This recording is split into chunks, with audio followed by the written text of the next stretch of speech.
메모에 관해서도 지금 말이 계속 바뀌었지 않습니까? 요즘 뭐 이른바 형상기업 포스트잇 카드 뭐 이런 얘기를 하는데 구겨가지고 버렸다고 했는데 갑자기 그게 나타나가지고 그거 주면서 그걸 가지고 비서한테 써라라고 했다가 그리고 그것도 1차에 바뀌고 뒤에 또 하고 그거에 대해서 또 가필됐다고 하는데 그 경위 그리고 그 내용이 뭔지 이런 부분에 대해서 법정에서 정말 생생하게 중계돼야 되는 것이 아닌가. 더불어서 지금까지는 뭐 녹화했다고 하면 이제는 그런 부분이 생방송을 통해 가지고 생생하게 생중계돼야 되는 것이 아닌가.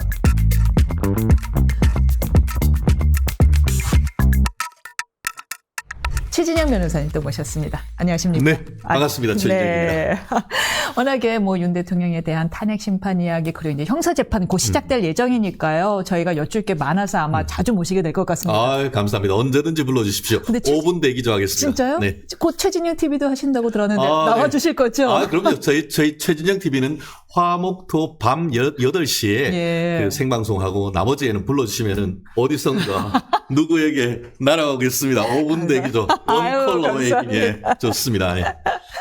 네, 이번 주에도 윤 대통령 탄핵 심판 드디어 추가 변론이 네네. 두 차례 더 잡혔습니다. 이 가운데 20일에 이제 형사 재판도 변론 준비일이 첫 시작이 되고 그리고 구속 취소 신문들도 그날 시작인 건데 이제 여러 가지 여쭤보려고 하는데 일단은 그거부터 여쭤볼게요.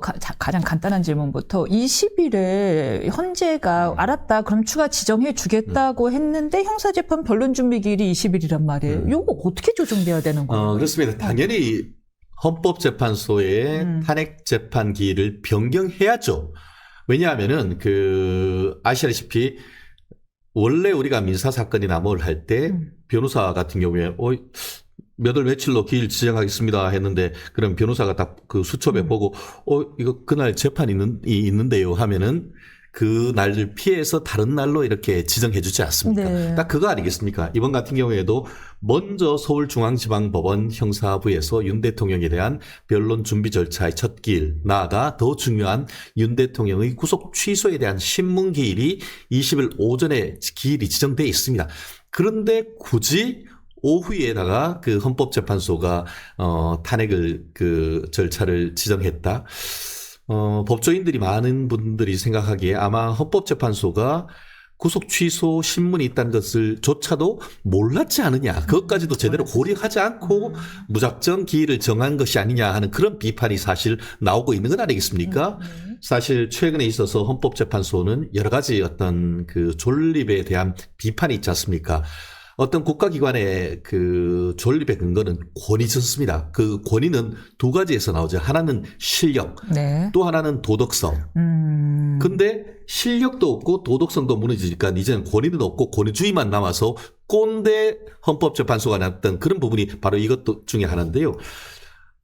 기일을 지정을 하려고 하면은 다른 어떤 그 앞에 있는 형사기일 이런 부분도 고려를 해서 피청구인, 피고인의 방어권 보장을 해주는 그런 어떤 그 인권보장적 헌법기관이어야 되는 것이지 니는 해라 나는 그냥 간다라고 하는 식으로 해서 윤 대통령의 신병에 관한 가장 핵심적인 어떤 절차라고 할 수 있는 구속 취소 재판이 있는데 그럼에도 불구하고 그것 준비하기도 벅찬데 헌법재판소에서 증인 3명 다 준비해라? 그건 사실상 있을 수 없는 것이죠. 그렇기 때문에 알고도 그렇게 했다고 하면 정말 무책임한 것이고 모르고 그렇게 기일을 지정했다라고 하면은 정말 실력 없는 헌법재판소다라는 비판에서 자유롭기 어려울 겁니다. 증인이 3명이라고 하셨어요. 그리고 다 3명이 네. 이제 그 3명을 두 번에 나눠서 하겠다는 거지요. 네. 그렇게 되면 현실적으로 언제쯤 종결이 되고 언제쯤 선고가 나오게 될까요? 그렇습니다. 제가 예측하기에 지금 현재의 이제 그 헌법재판소의 KTX급 탄핵 열차를 보면은 거의 그 종착역, 서울역을 기준으로 출발해서 부산역이 종착역이라고 한다면은 지금은 한 동대구역 정도 지나가고 있는 것 아닌가. 동대구역에서 부산역까지 KTX로 한 40분이면 갑니다. 거의 막바지에 온 것이 아닌가 싶은데요. 증인 3명을 추가 신청을 했고 그에 대해서 받아들여졌는데 기일을 변경할 가능성 좀 높다고 봅니다. 높다고 다만 보시는군요. 예. 그 오전에 했으니까 오후에는 우리가 해 이런 식으로 막무가내로 또 그냥 무사 통과할 가능성도 배제할 수는 없는데요. 워낙 지금 그 국민들이 헌법재판소 절차에 대한 비판의 여론이 높다 보니까 그런 부분에 있어 가지고는 한 기일 정도의 어떤 그 기일 변경을 예. 가능하지 않을까 싶고요. 그렇게 되면은 뭐 이번 주 계속 이제 화목을 지금 재판을 하니까 목요일 정도에 그 홍정원 국정원 1차장과 또 한덕수 국무총리에 대한 헌법재판소의 그 증인 신문이 있지 않을까 싶고, 지금 그 경찰청장 같은 경우에 지금 본인이 혈액암으로 사실상 나와서 증언하기가 현실적으로 어렵다라는 것을 지금 호소하고 있고, 지난번에도 안 나왔지 않습니까? 네. 그 사이에 어떤 병세가 호전되었다는 그런 언론 보도가 없는 걸 보면은 네. 아마 과연 나올 수 있을지에 대해서는 아직은 조금 의문이 아닌가. 결국은 정말 이 세 명 다 이제 윤 대통령 변호인단에서 요청을 했는데 정말 필요하다라고 할 경우에는 이번에 나오지 않는다 하더라도 추가적인 어떤 뭐 서면 진술도 가능할까요? 서면 진술도 가능하고, 다만 그렇게 했을 경우에는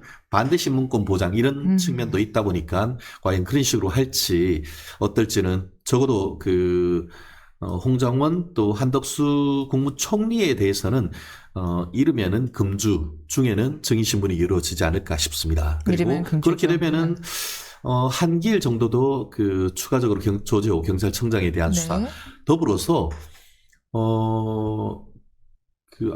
임 변호사님도 아시겠습니다만 형사재판 같은 경우에나 민사재판 큰 사건 같은 경우에는 양측이 프레젠테이션 하라는 것은 거의 최후 변론에 가까운 때에 하거든요. 그런데 제가 듣기로 내일 오후 2시에서는 원래는 그게 양측 프레젠테이션 하려다가 증인신문을 했는데, 그러면은 증인 3명에 대한 증인신문 절차가 있은 이후에 양측 프레젠테이션 하는데, 그 프레젠테이션에서는 주장하고 싶은 것을 하라는 것뿐만 아니고 아직까지 하지 못했던 서증조사를 한다고 했습니다. 지금 뭐 어떻게 보면은 10,000페이지 정도 되는 수사 기록이 지금 탄핵과 관련돼서 지금 증거로 되어 있지 않습니까? 그 중에 아직까지 채택되지 않은 부분들이 있습니다. 그런 부분에 대한 윤석열 대통령 측의 서증에 관한 의견들이 있을 것이고, 거기에서 쟁점으로 다투어지는 부분이 있다고 하면은 추가적인 서증조사, 그 서증조사에 따른 증거 능력을 부여하기 위한 추가적인 증인신문도 불가능한 건 아니다. 윤 대통령이 뭐라고 했습니까? 검찰, 공수처, 군검찰, 경찰에서 중구난방식으로 수사를 해서 누구 말이 맞는지 채택하기도 힘든다는 건 아니겠습니까? 그런 중에 핵심적인 어떤 증거가 있다라고 하면은 그런 부분에 있어서의 어떤 추가적인 서증조사, 나아가 그걸 증거 능력을 보여하기 위한 추가적인 증인 채택, 이런 부분도 충분히 예상할 수 있지 않을까 생각합니다.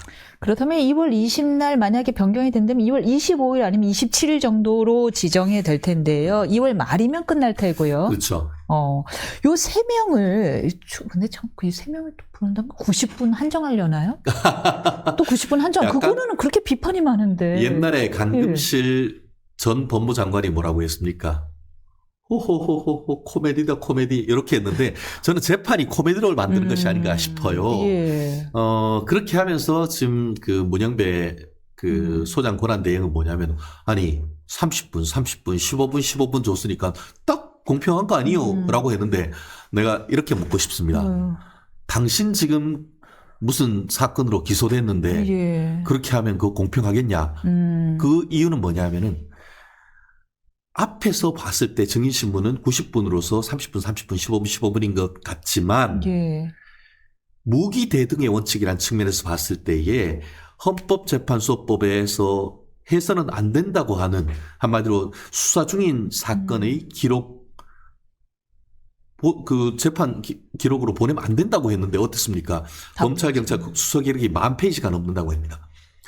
외면적으로 봤을 때는 증인을 불러가지고 양측에서 다투는 것 같지만, 이미 국회 소추단 같은 경우에는 10,000페이지가 넘는 수사 기록을 뒤에 증거로 쌓아놨단 말이에요.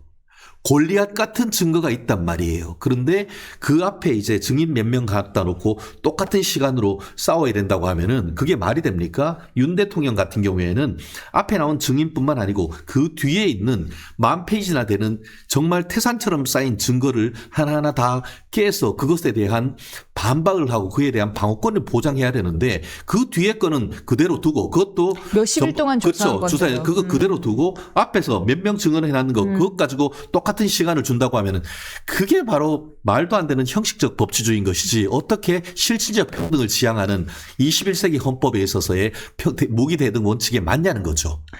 그런 비판을 의식한 탓인지 그래서 이제 워낙에 공고했던 태도를 조금 바꾸고 추가 변론을 지정해 주기로 했단 말이에요. 그런데 아마 이제 기일이 겹치는 건 예상을 못했던 것 같은데 TF팀이 있음에도 불구하고 이 TF팀도 좀 이따 여쭤보겠습니다. 그래서 이양 지정하기로 한 거 겹친다고 해서 또 안 된다 20일이다라고 하면은 안 될 테니 아마 바꿀 가능성이 많겠지요. 뭐 다른 날로 바꾸겠지요. 그래서 그 추가 3명을 결국에는 신문하게 될 텐데 요 3명을 통해서 윤 대통령 지금 무엇을 더 입증하고 싶어 하는 거예요? 그렇습니다. 오늘 저도 임 변호사님이 저한테 말씀해 주셔서 확인했는데 오늘 동아일보에 보니까 동아일보에서 그동안 9차 신문을 하는 과정에서 헌법재판관님이 직권 신문을 했던 내용의 핵심 키워드 3가지를 얘기를 하고 있더라고요. 3가지요. 하나는 어떻게 보면은 이와 같은 비상계엄을 선포하는 절차가 과연 적법했는지. 국무회의요. 국무회의 어떤 그런 절차가 적법했는지. 두 번째는 국회와 선거관리위원회에 군대를 보내는 것이 과연 헌법의 규정에 비춰봤을 때 적법한 것인지. 나아가 국회 장악 의도가 있었는지. 장악 의도가 있는 것인지. 그런 부분과 관련해 가지고 지금 핵심적으로 지금 문제가 되는 것 아니겠습니까? 결국 나머지 한 가지 같은 경우에도 보면은 정치인 체포 지시 이런 부분이 중요하죠. 과연 그런 지시가 있었고 그런 그 부분이 실제로 계획되어 있는지 이런 부분에 대해서 날카로운 질문이 있었던 것 같은데요. 요 3번째가 바로 이제 의원이었냐 요원이냐 가지고 첨예하게 다퉜던 그렇기 때문에 이번에 불렀던 홍장원 차장 같은 경우에도 아시다시피 지난번 탄핵을 했을 때 1차는 탄핵이 결의가 어떻게 보면 인원이 안 됐기 때문에 불선언 사실은 기각인데 어떻게 보면 불선언이라고 의원식 이 얘기를 했지만 두 번째 했을 때에 국민의힘이 적지 않은 국회의원이 이게 동의했던 것은 핵심 증거가 2개가 아니었습니까? 결국 곽중근 특전사령관이 대통령이 전화해가지고 국회의원 끌어내 라고 했던 것 하나, 또 하나의 한 축은 홍장원 국정원 1차장이 대통령이 명단 불러내면서 싹 잡아넣어 라고 했고 그거에 대한 메모, 이 2가지가 탄핵에 관한 큰 2축이었는데 지난번에 곽정근도 나와서 선서하고 증언했을 때에 경찰에서 증언을 했던 검찰에서 증언과 사뭇 다른 증언을 했습니다. 더불어서 그때 윤석열 대통령이 체포하라고 지시했는가 했을 때 그런 기억은 없다라고 했습니다. 그래서 그래서 정영식 재판관이 물었던 것으로 인해서 결국 곽정근 특전사령관의 증언도 상당 부분 신빙성이 탄핵되었고 그럼 남아있는 것은 홍장원인데 홍장원 본인 스스로도 뭐라고 했습니까? 처음에는 싹 잡아넣어라. 그게 누구냐 했을 때 국회의원이다. 국회의원 명단 있다. 라고 했는데 그 증언이 반대 신문을 통해 가지고 정말 자기가 뭐라고 했습니까? 그때에 전화가 오고 해서 국정원장한테 밤에 가서 공관 앞에서 있다가 전화를 하고 하는데 이게 이름을 체포자 명단을 줘가지고 왼손으로 경황이 없어서 막 갈겨 썼는데 너무 황당해가지고 그냥 구겨가지고 버렸다라고 지금까지 알아왔는데 나중에 알고 봤더니만 구겨서 버렸다는 것이 어디 있는지도 모르고 그 이후에 명단이 나왔는데 그거는 자기가 썼는 것도 아니고 임 변호사님 아시겠지만 그것을 보고 썼거나 듣고 썼다는 전문 증거에 그게 2번째. 그거를 또다시 정서했다는 재전문으로서의 어떤 메모가 나온 것 아니겠습니까? 그리고 그거에다가 가필까지 돼 있고 그 밑에 어떻게 보면 빨간 글씨로 써 있는 것이 민주당 국회의원의 글씨일 수 있다는 그런 의혹까지 지금 제기됐단 말이에요. 그렇다고 하면은 결국 홍장원 차장의 지난번 1차 헌법재판소의 증언이 과연 진실인지 예전에 국회에서 했던 말과 헌법재판소에서 법정의 증언이 달라져 졌다면 그 다른 이유가 뭔지.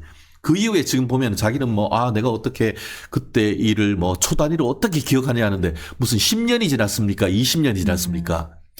대한민국에서 가장 똑똑하다고 할 수 있는 그 집단인 그 국정원 1차장이 불과 몇 주 전에 있었던 일을 자기가 바로 앞에서 우리가 보면 그 4K, 8K 동영상 보듯이 생생하게 증언해내는 게 그 장소와 시간, 경위가 다 새빨간 거짓말인 것이 사실상 드러났는데 그걸 가지고 지금 아직 민주당은 아직도 그걸 가지고 믿어야 된다고 하는데 그 부분에 있어서 제가 봤을 때는 헌법재판관님들이 훨씬 더 집중적으로 직권 반대 신문을 할 가능성이, 직권 신문을 할 가능성이 높다고 생각을 합니다. 그래서 홍장원 차장의 기존에 국회에서 했던, 국회나 언론에서 했던 증언, 그 진술, 그리고 선서하고 했던 1차 헌법재판소에서의 증언, 그리고 그 사이에 변경된 것 잘 정리를 하고 또 그리고 메모에 관해서도 지금 말이 계속 바뀌었지 않습니까? 요즘 이른바 형상기업 포스트잇 카드 이런 얘기를 하는데 구겨가지고 버렸다고 했는데 갑자기 그게 나타나가지고 그거 주면서 그걸 가지고 비서한테 써라라고 했다가 그리고 그것도 1차에 바뀌고 뒤에 또 하고 그거에 대해서 또 가필됐다고 하는데 그 경위 그리고 그 내용이 뭔지 이런 부분에 대해서 법정에서 정말 생생하게 중계돼야 되는 것이 아닌가. 더불어서 지금까지는 녹화했다고 하면 이제는 그런 부분이 생방송을 통해 가지고 생생하게 생중계돼야 되는 것이 아닌가. 제가 석동현 변호사님한테 정말 문자라도 좀 보내야 될 것 같아요. 그런 부분은 특히 홍장원 차장의 2차 증인신문은 거짓말 더 이상 못하도록 생생하게 생방송해야 되는 것이 아닌가. 그것 건의해야 된다고 봅니다. 지금 말씀하시는 홍 차장의 증언이 만약에 탄핵이 된다라면, 이게 저희 법률 용어로 탄핵이라고 하죠. 그렇죠. 탄핵이 된다면은 이것이 기각과 인용 여부의 결정에 영향을 미칠 만큼 중요한 이슈라고 보세요? 그렇죠. 왜냐하면은, 지금 민주당 같은 경우는 잠깐만 질문 하나 더 추가하겠습니다. 왜 그 질문을 드리는 거냐 하면은 지금 말씀하신 것처럼 메모에 대한 발언이 계속 바뀐 것은 사실입니다. 하지만 메모는 물증이고요. 홍장원 차장은 또 진술은 진술대로 하지 않습니까? 그렇죠. 인적 증거, 진술은 그대로 살아 있잖아요. 그렇죠. 비록 그에 관련된 물적 증거 메모에 대한 기억은 혼돈할 수 있지만 만약에 진술이 계속해서 일관되어 있다면 진술이 이러함으로 거의 부수되는 것은 조금 기억의 혼돈이다라고 재판관들이 볼 수도 있는 거 아닌가 해서요. 결국은 임 변호사님도 우리가 증인 신문을 할 때 항상 우리가 변호인으로 어드바이스 하는 게 말이 바뀌면 안 된다. 그 얘기하잖아요. 그렇죠. 말이 바뀌면은 저 자식 거짓말하는 거 아니야? 그 신빙성에 의문이 생기는 건 아닙니까? 그렇듯이 결국 크게 봤을 때에 지금 민주당 쪽에서 얘기하는 건 그래도 그 명단은 똑같지 않느냐? 이런 얘기가 나오고 대세에 영향 없지 않느냐라고 그렇죠. 그렇게 얘기하고 있죠. 네. 그런데 대세에 왜 영향이 없죠? 본인들이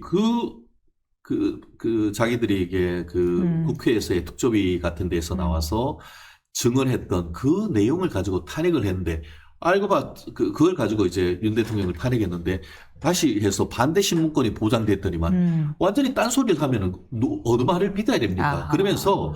그러면 정황은 다 다른데 거기에 있는 공통부문 같기 때문에 그것만 믿어야 된다? 분리해서 그것만 추신해야 된다? 그걸 어떻게 그런 대통령에 대한 일국의 대통령에 대한 탄핵을 그런 식으로 왔다 갔다 하는 사람의 증언을 일부 믿을만 하고 나머지는 믿기 어렵다는 식으로 분리해서 봅니까? 오히려 그렇게 했기 때문에 그 말에 진정한 신빙성이 없다는 것.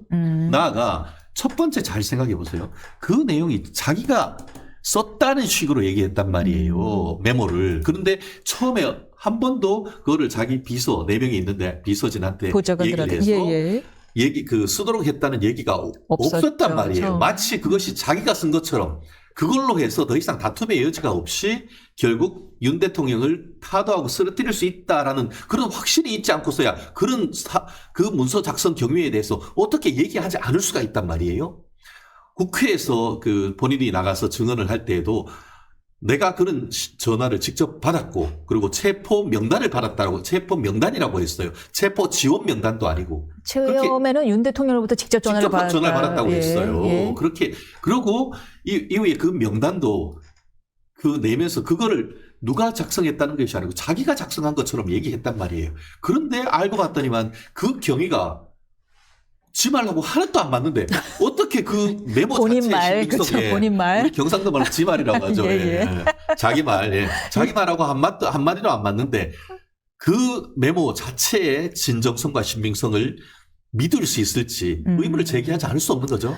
알겠습니다. 그러면 군대 장악 얘기를 해볼까요? 국회 장악 시도에 대한 이야기를 해볼까요? 국회 장악 시도에 대한 것도 굉장히 중요한 이슈란 말이에요. 그렇죠. 군을 왜 보냈느냐. 그런데 그렇습니다. 국회 장악 의도가 없었다? 그렇죠. 그 예. 부분과 관련해가지고 예. 가장 핵심적인 증인은 김현태 특전사 특임 단장 아니겠습니까? 아마 많은 국민들 그대로 기억할 겁니다.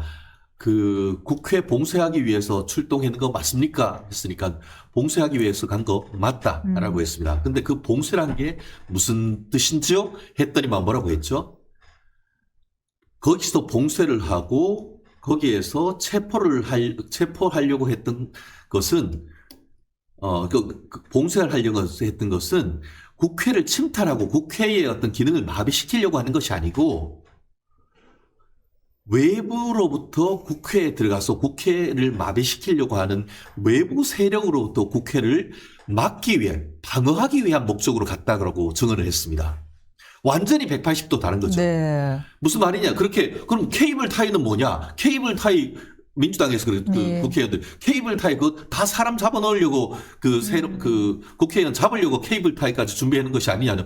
아니에요. 그게 케이블 타이를 가지고 가는 것은 사람 잡으려고 했는 것이 아니고 국회에 가면은 국회에 드나드는 출입문이 7군데가 있는데 갔더니만 외부에서 사람들이 바글바글 하고 있어가지고 외부에서 그걸 어떻게 봉쇄할 수는 없고 내부로 들어가서 외부에서 들어오는 것을 막기 위해서 안에 있는 손잡이를 케이블 타이로 묶기 위한 것이다. 그렇게 얘기를 했단 말이에요. 그리고 민주당 국회의원이 케이블 타이 떨어졌던 거 주워서 이렇게 봉투에 넣어서 이렇게 쥐고 흔들었던 게 있는데 케이블 타이가 무슨 뭐 작게 해서 이렇게 손을 묶는 게 아니고 검게 해서 상당히 큽니다.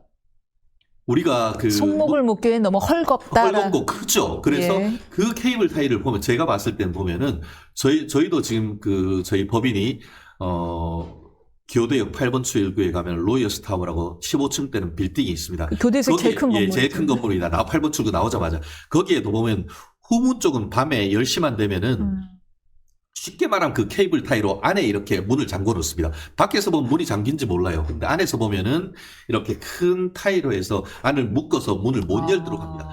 딱 그 얘기를 했단 말이에요. 결국은 케이블 타이를 가지고 간 것은 국회의원을 체포하기 위한 것이 아니다. 실질적으로 지금 그 특임 단장이 그 안으로 들어가다가 16명만 달랑 들어가고 한 명은 지키고 있고 15명만 들어갔는데 거기 민주당 안규백 의원을 만났다는 거 아닙니까? 충성! 잡으려고 했던 게 아니고 그냥 지나갔고 결국 얼른 가서 내부에서 그 문을 잠궈서 외부로부터 들어오는 것을 봉쇄하기 위한 그런 목적이었다라고 얘기를 해서 지금까지 나오는 거는 완전히 180도 다른 얘기를 했단 말이에요. 제가 만약 번째 강간이라면 그런 진술이 나올 경우 이렇게 반문할 것 같아요. 그러면 창문은 왜 깼습니까? 네. 그게 바로 결국 안으로 들어가려고 하니까 앞에서 거기 다 그 특임 단장이 다 그때 증언을 했어요. 안으로 들어가려고 하니까 그 시민들하고 민주당 당직자들인가 해서 앞에서 막고 있고 그래서 앞으로 들어가지를 못하고 전부가 아닌 그 중에서 그 일부 사람들을 거기 정문 바로 옆에 있는데 문을 깨고 들어갔다. 그렇게 얘기하고 그래서 이제 들어가서 문을 확보하려고 했다. 그렇게 얘기를 하죠. 결국 지금 보는 시각에 따라서 민주당이 보는 시각에서는 그게 바로 국회에 들어가서 국회의 기능을 장악하려고 했고 국회의 어떤 그 기능을 마비시키려고 했다라고 보는 반면에 지금 특임단장은 완전히 180도 다른 얘기를 하고 있잖아요. 결국 누구 말이 맞는지를 지금 판단하기 위한 것인데 그 과정에서 아까 얘기했던 홍장원 차장의 얘기라든가 그런 홍장원 차장의 어떤 얘기가 신빙성이 없다고 보면은 오히려 현장에 있었던 말이 맞는 것이고 제가 봤을 때는 그 707 특임 단장 같은 경우에 뭐라고 얘기했냐면은 본인이 이제 헌법재판소에서 증언하고 난 다음에 그 증언하고 할 때 그 전에 국회에서 이제 조사를 한다라고 해서 국회에 갔는데 갔더니만 미리 국회의원들하고 만나가지고 그 민주당 국회의원들이 대세는 결정됐다. 아, 니들이, 회유를 당했다. 그렇죠. 그게 곽정근이하고 둘이서 있는데 해서 했다. 내가 너네한테 변호사도 선임해 줄 테니까 보호해 주겠다. 그러니까 걱정하지 말고 증언해라. 라고 하면서 미리 이제 그 리허설까지도 다 했다는 거잖아요. 그렇게 하면서 회유당했다라고 얘기를 하면 양심선언을 했지 않습니까? 네. 그렇게 하면서 이제 그렇게 하니까 민주당이 뭐라고 해요? 그게 거꾸로 국민의힘 국회의원들한테 회유당했다라고 얘기를 하죠. 그런데 그 707 특임단장이 뭐라고 했느냐? 내가 여기서 그 국민의힘 국회의원한테 얘기했던 것은 내가 검찰에 가서 다 얘기했다. 검찰 조서에 다 쓰여 있다라고 했어요. 그러면 어때요? 그게 국민의힘이 그 김현태 707 특임단장을 회유했다라고 한다고 하면은 그러면서 뭐라고 해요? 그리고 박범계라든가 이런 민주당 국회의원들이 그때 그런 내용을 폭로했던 국민의힘 국회의원을 명예훼손으로 고소한다고 했는데 왜 메신저를 고소합니까? 고소하려고 하면 707 특임단장을 고소를 해야지. 근데 고소합니까? 고소 못해요.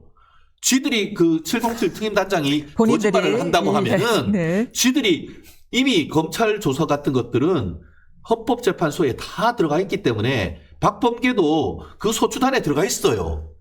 그 수단에 있으면 그 많은 그 증언들, 그 검찰 진술 중에 707 특임단장 이 얘기했던 그거 해서 그거 공개하면 돼요. 그런 말 했던 적이 없다고 공개하면 되는데 그거 안 하잖아요. 그리고 잘 생각해 보세요. 저 죄송합니다만 네. 단전 단수 질문을 좀 드려야 될 것 같아요. 진짜 계속 넘어가야 되니까 죄송합니다. 정말 제가 열받아서 네, 하시죠. 그리고 이제 국회 장악 의도가 있었다라는 민주당의 주장 중에 하나는 이제 어제 뉴스가 나왔습니다. 707이 지하 1층에 들어가서 그동안 왜냐하면 윤 대통령 측에서 먼저 얘기한 게 우리가 정말 국회 장악하려고 했으면 단전 단수부터 하지 않았겠느냐를 했는데 단전 단수 시도가 실제로 있었다라는 영상을 공개를 했지요. 물 좀 먹고 갈게요.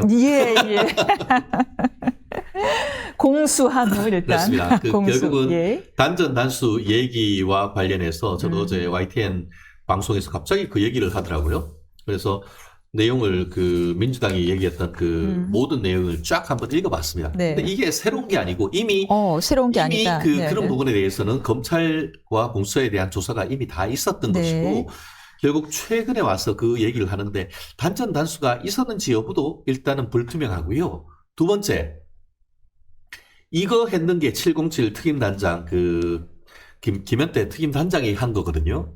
그랬을 때 지금 뭐냐면 민주당이 얘기하는 것도 이게 지하 1층에 이게 전원이 5분 동안 차단됐다는 거잖아요. 지하 1층에서 본회의에서 계엄 해제합니까? 본회의장은 몇 층에 있죠? 본회의장은 2층이에요. 2층이 로텐더홀 가운데로 올라가서 2층에 올라가서 2층에 로텐더홀 크게 앞에 보면 초대 대통령 이승만부터 쫙 스태츄 그러니까 동상이 있고 그 안에 들어가면 이제 본회의장이 쫙 열려지는데 본회의 개최해가지고 그 단전 단수하고 뭘 못하게 하려고 하면은 본회의장에서 회의 진행을 못하게 해야 되는 거죠. 근데 잘 생각해 보십시오. 단전 단수된 것은 5분 동안 됐다는 것은 지하 1층입니다. 네. 결국 그 취지는 뭐냐 하면은 707 특임단장은 뭐라고 해요? 제가 뭐 그분의 증언을 머릿속에 들어간 건 아닙니다만 전후 사정을 합리적으로 해석을 해본다고 하면은 아까 얘기했잖아요. 왜 문을 깨고 들어갔느냐? 결국 앞으로 가서 그 국회를 외부로부터의 어떤 침입하는 것을 봉쇄하기 위해서 막으려고 했는데 못 들어가니까 창문을 깨고 들어갔고 안에서 이제 문을 잠그고 그런 걸 하려고 했었는데 결국 외부 세력이 들어왔어서 단전 단수나 보통은 이제 지하에 그런 기계실 같은 게 있잖아요. 그럼 외부 세력이 들어와서 그런 부분을 장악하거나 하면은 국회가 마비될 수도 있으니까 오히려 어떤 정상적인 어떤 국회 운영을 하기 위해서 외부 세력이 들어왔을 때 단전 단수나 뭐 어떤 그 외적인 조치를 하기 위해서 그걸 막기 위한 차원에서 지하 1층을 단전 단수해서 접근을 못하도록 했다. 그런 식으로도 사실은 해석할 수 있는 것이죠. 우리가 형사적인 부분은 합리적 의심을 배제할 수 못할 정도의 확신이 있어야 되는 것 아닙니까? 제가 얘기했는 것은 저의 뇌피셜이라고 얘기를 할 수도 있습니다. 하지만 거꾸로 특임단장 입장에서 그때 외부 세력으로부터 국회를 방어하기 위해서는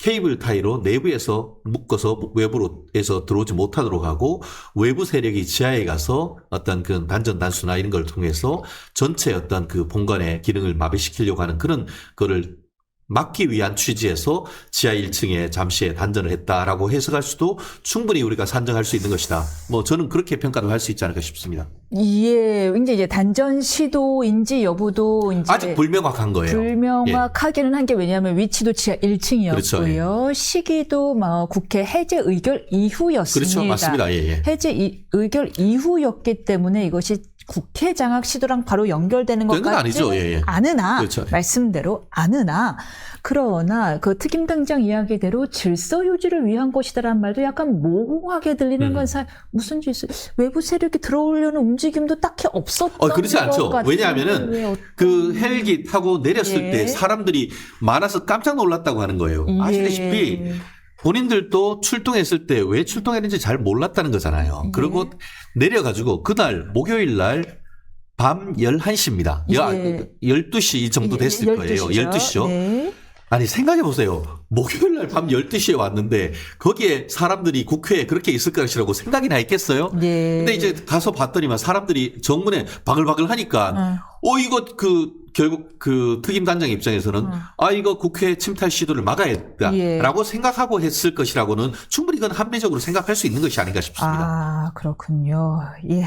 알겠습니다. 다른 이야기 좀 해볼게요. 그 다음에, 민주당의 마은혁 후보자 임명을 두고 고민에 빠진 모습 지금 감지가 되는데 표면적으로는 조속한 임명을 요구하고 있는데 문제는 마 후보자가 임명이 되면 또 변론 재개가 돼야 돼요. 그렇습니다. 이거 어떻게, 잠깐 민주당 입장에서는, 변론 재개까지는 생각 못한 것 같아요. 변론 재개가 되면 또 그만큼 늦어지잖아요. 네. 그렇죠. 이른바 변론 갱신 절차, 재판부가 변경이 되면은 한 명이라도 변경이 되면은 변론 갱신 절차를 해야 되고 사실 일반적인 어떤 민사 사건 같은 경우에 그 재판부가 예를 들어서 지금 1월, 2월 달에 이제 법원 검찰이 그 인사이동 보통 있지 않습니까? 그러면 이제 3월, 4월 달 재판 기일 다시 잡히면은 재판부가 변경됐기 때문에 변론 갱신합니다. 라고 했을 때 종전 절차에 대해서 특별한 이의가 없습니까? 하면은 보통 그렇게 넘어갑니다. 하지만 최근에 있어서는 변론 갱신 절차를 실질화해서 특히 형사사건 같은 경우에 재판부가 변경됐을 때에 기존에 재판했던 것들을 다 변론에 상정하고 이거 맞습니까? 확인하는 절차를 꼼꼼하게 거칩니다. 그런 어떤 그 형사소송 절차를 탄핵 절차에서 준용하는 절차를 봤을 때는 기존에 1차부터 10차까지 이루어진 변론에 대해서 새로 선임된 재판관이 올 경우에는 1차부터 10차까지 했던 것들을 꼼꼼히 확인해가지고 제대로 됐는지 여부를 확인하는 절차. 그게 변론 갱신하는 절차거든요. 결국 그 변론 종결했을 때는 판사가 바뀌면은 변론 재개해가지고 변론 갱신을 하는 것이고 변론이 진행될 때도 보면은 그동안 새로운 재판관이 왔을 때는 그동안 있었던 걸 다시 다 일일이 내가지고 이거 맞느냐 확인하고 이거 맞느냐 확인하려고 하면은 상당한 시간이 걸린다. 이런 거죠. 그래서 민주당 같은 경우에는 저도 이제 민주당 패널과 항상 이제 대담을 합니다만 민주당 패널들 같은 경우에도 현 상황 속에서 신속한 탄핵 절차로 가기 위해서는 오히려 마은혁 재판관을 임명해서는 안 된다는 그런 의견도 나오는 겁니다. 바로 그런 맥락인 것이죠. 그렇군. 알겠습니다. 그렇다면은 오히려 마은혁 재판관을 임명하지 않는 편이 낫다라는 의견까지 나오고 있다라는 거는 굉장히 새로운 소식인 것 같습니다. 알겠습니다. 오늘 이야기 잘 들었고요. 다음번에 또 헌재 관련된 형사 관련된 이슈가 많을 걸로 봐서 최진영 변호사님 다음번에도 부탁드리겠습니다. 감사합니다. 감사합니다. 말씀 잘 들었습니다. 네.